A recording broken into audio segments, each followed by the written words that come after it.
I'm going to show you how to get your fabric into your hoop. So you'll be provided a square fabric. Depending on the kit, it might be larger than this.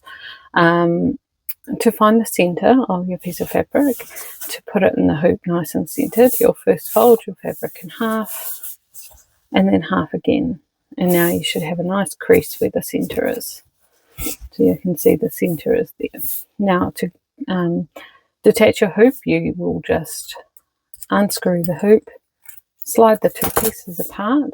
You'll put the smaller hoop underneath your piece of fabric, and you will try and centre that onto that smaller hoop. And then you'll grab your larger hoop and you will push that over.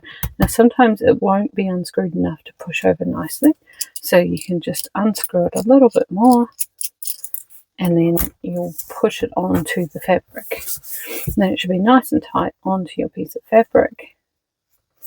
And then you will just screw the hoop back up to tighten the fabric in the hoop, and then you can pull on the edges of the fabric to make sure it's nice and tight in that hoop.